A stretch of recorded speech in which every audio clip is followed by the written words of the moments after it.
The way in which we've seen the tides constantly turn in the world of Jujutsu Kaisen, we can't help but think with every chapter how this series could end. The reason why Jujutsu Kaisen is so complex is due to the fact that we've seen a variety of different characters who either comply with the laws of the Jujutsu world or those who totally go against it. By that I mean two very specific characters who interest me the most. Toji Fushiguro and Maki Zenin are the only characters I know who defy the entire cursed energy system and aren't afraid to do whatever they like regardless of the countless barriers which are put into place to prevent them in doing so. So in this video I just want to dissect the intricate design of Toji and Maki and how they have managed to change all our minds on the cliche power system which we typically see in shonen series. Also we'll go through why the pair cheat the entire Jujutsu world. But before doing so, be sure to subscribe to the channel if you're new and hit the notification bell to stay updated on my latest uploads. Also follow me on Twitter for any new updates concerning the channel. This video will contain spoilers from the manga. As for Toji and Maki's impact in Jujutsu Kaisen, we have seen both achieve feats that literally no one else can accomplish, especially with how powerful and bloodthirsty every single character is in this series. Anyways, what makes Toji and Maki so indifferent when it comes to the politics of Jujutsu Kaisen, as well as practically being cheat codes in this universe? So without further ado, let's get straight in. To kick things off in this video, I want us to understand Toji and Maki a lot better. I have actually made two videos discussing the strength of both characters, so check those out if you'd like a rundown on basically everything about them. Anywho, why don't we start off by understanding the character of Toji Fushiguro a lot better. Since some of us skipped out on certain main parts about his character, Toji Fushiguro is certainly an anomaly in this world. Reason being is that he was technically the first person to supposedly defeat Satoru Gojo, a Six Eyes user as well as an inheritor of the limitless techniques. But of course we can all argue with the fact that Gojo's abilities were all still premature when compared to himself now, but still even putting down a teenage Gojo is a massive achievement for someone who has zero cursed energy and relies solely on his heavenly restriction. The concept of Toji is something I know would shock many of us. Why? Well, simply because we thought someone like him would get washed up in a world drowning in cursed energy, but that wasn't the case with him, as Toji, a person who has no cursed energy, was labelled as the infamous sorcerer killer as well as the most feared character in Jujutsu Kaisen at the time. I know for a fact it left me confused because beyond cursed energy, how else could Toji become this monster who benefits only from his physical capabilities? That is when we all understood the concept of heavenly restriction. From birth, Toji's cursed energy was replaced with abnormal physical abilities, sort of like equivalent exchange from Full Metal Alchemist. But with the progression of the series, slowly unraveling Toji's past during the Hidden Inventory arc, we noticed that there were many imperfections to Toji's character, and funnily enough, it wasn't really intertwined with the powerful antagonist of this series, but instead began at his very own home. Coming up against these social problems and having no cursed energy made everyone at the Zenin clan constantly look down on him. You could even say that Toji is the most insecure character in Jujutsu Kaisen. I know you guys are probably looking at me with your eyebrows raised, but just hear me out. Like I mentioned before, Toji was constantly being looked down upon due to him not utilizing any of the famous inherited curse techniques which the Zenin clan provides. I mean, imagine being born into probably the most powerful clan in the series that have the 10 Shadows technique, projection sorcery and many more techniques under their belt. However, Toji gained none of them, but what his family didn't realize was that he was gifted with a game changer, or what I would call a cheat code, and that was his physical and sensory abilities being amplified to the max. But obviously, because no one realized Toji's untapped potential when he was younger, he was a victim of some harsh bullying from his own family. In the Jujutsu Kaisen fanbook, Akutami stated that when Toji was younger he was thrown into a swarm of cursed spirits, which led to the scar on his bottom lip. Let's just keep in mind this was only one of the things which happened to him. There must have been even more untold stories which caused Toji to leave the Zenin clan and hate them with all his passion. Anyways, with that being said, it just made Toji want to prove himself exactly how Maki left the Zenin clan and declared that she would take over the family, with Naobito laughing at her. But the difference with Toji is that he took a much darker turn. It was known that Toji took advantage of his abnormal abilities to become a contract killer and murder any sorcerer for money. Then he would spend the money on gambling and girls. This insecurity stemmed from his upbringing and childhood,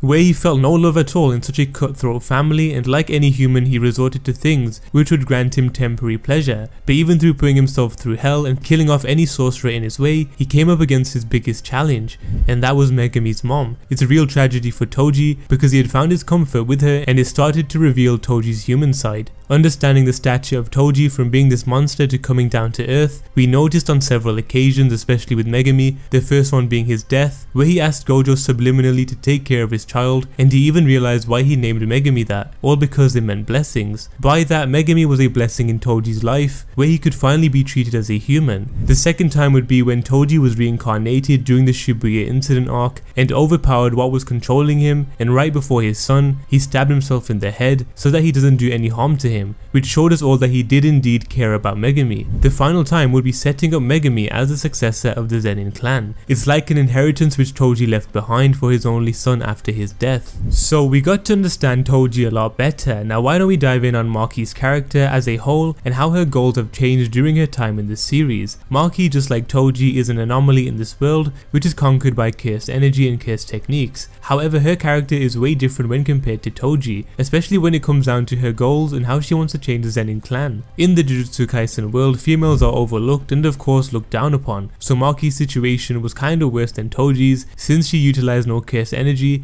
and she was raised up in a very misogynistic environment. One thing that Maki did have which Toji did not was a sibling who cared a lot about her, and that was her twin sister Mai. The pair relied on each other, with Mai being afraid of seeing curses, but Maki was her knight in shining armor since she couldn't see curses, all due to her heavenly restriction. But Maki's motivation lies in her being treated like garbage and only to serve the men of the family. However, with Toji, this treatment made him fall off track. Maki is extremely headstrong and of course vowed to the head of the clan, Naobito Zenin, that she would take over the clan one day and change everything about it. In the earlier stages of Jujutsu Kaisen, Maki was extremely talented when it came down to using cursed tools, to the point where she even trained Yuta and Megami to become master swordsmen. But we have to keep in mind that Maki was basically using 50% of her potential. The reason I say this is because Maki and Mai are twins, so essentially it registers them as one, and the cursed energy and techniques were split between the pair, with Maki acquiring crazy physical capabilities and Mai inheriting a cursed technique. Maki and Mai are linked as one, not only through their bond but through them being Jujutsu sorcerers. Both their techniques could never have been used to its maximum output as long as one of them is still alive. So this should make sense as to why members of the Zenin clan had stated that twins are a bad omen. Since their powers are split with one another, they would never reach their true potential until one of them are sacrificed. But of course, the way in which the story went, Mai had eventually sacrificed herself in the duel against her father, Ogi Zenin, knowing full well that would benefit Maki more, mainly because of her goals, whereas Mai just wanted to fit into the background. By doing so, we got to witness the reincarnation of Toji, and that was in the new Maki. It was as though Mai's death alone was enough for her to massacre every single Zenin member with ease, including the elite and her own parents. We saw how she completely bodied Naoya. That was her true potential being displayed. However, with Maki evolving into a cheat code,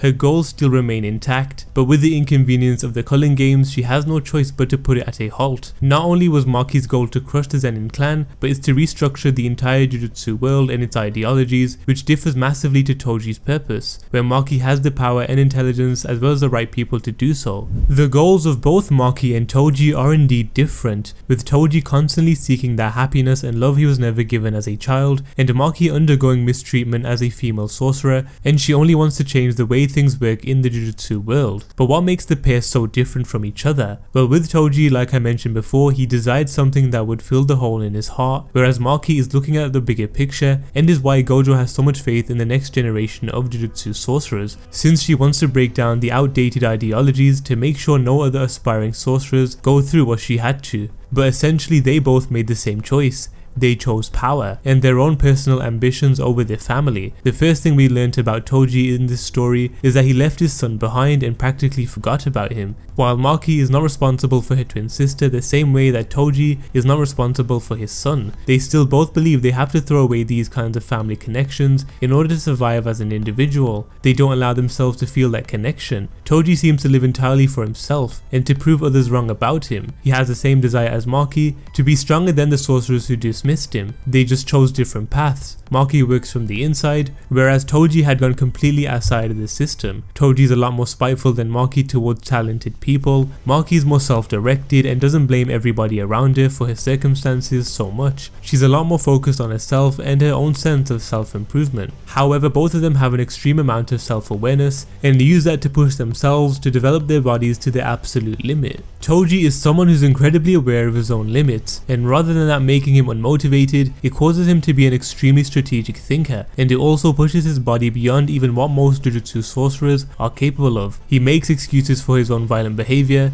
because he's nothing but a reject and a quote-unquote monkey, but he doesn't let other people's talents be an excuse for him to be weak. When he sees Gojo fighting him at full power, he doesn't hesitate or run away. He literally approaches the situation with an extreme amount of determination, believing he can overcome it. As a person, he's practically a disaster, always eating fast food, gambling, leaving his own son behind, and acting immature and irresponsible with his business partner. Whereas Maki is much more cold and composed. However, this behavior stems from the fact that Toji, like Maki, has focused his entire life around fighting, and therefore everywhere else he's underdeveloped as a person. He's the extreme result of Maki's belief that if she's stronger than her family, that will somehow fix what is missing inside of her. What he wanted was to be strong, but what he needed was a family. Maki and Toji are not exactly the same, but Toji is a cautionary tale that shows us that Maki's choice to reject understanding and acceptance is unhealthy behavior. It's what she wants and not what she needs, and these things are not mutually exclusive. Maki can both pursue her own individual strength and at the same time accept others around her.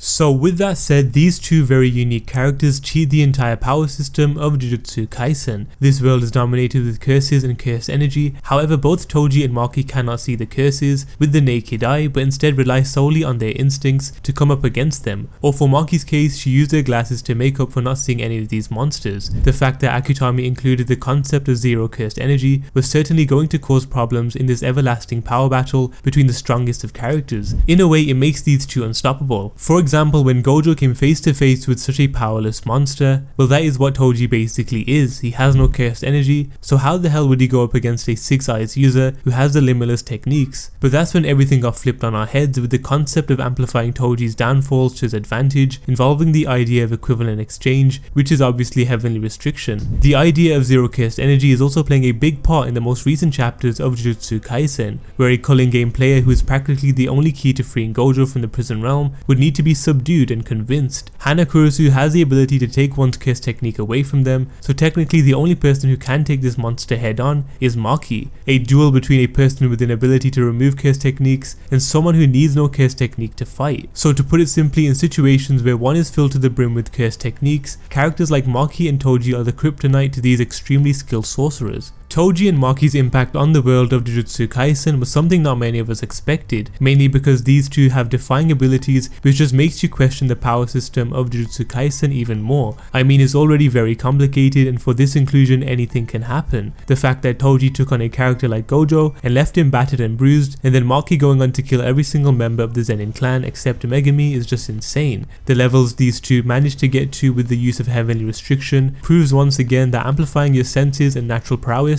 it could take on even the strongest of sorcerers, blessed with cursed energy and cursed techniques. Toji and Maki have indeed changed the tides and balance of the world, making the higher ups in power tremble in fear just at the thought of these two monsters. Well, Toji's insecurity in this series was realized at his death, where he lacked any love and affection from an early age, but managed to catch a glimpse of it with Megami and his mother. Whereas Maki wants to change the entire Jujutsu world and ideologies as a whole, and allowing those who acquire no cursed energy, or for those who are women in this cutthroat world, to have freedom and access to practice what they want without being put down. Although the pair were bullied from an early age and didn't have the privilege to use enhanced curse techniques or even curses, they both gave a big middle finger to the way this world works and became the most feared sorcerers of all time without a doubt. Anyways, we've come to the end of this video, and I do hope you guys enjoyed this analysis on these two monsters. Easily, Toji and Maki are cheat codes in Jujutsu Kaisen, and I'm so excited to see how Maki's character is used throughout this series, especially with her newfound potential.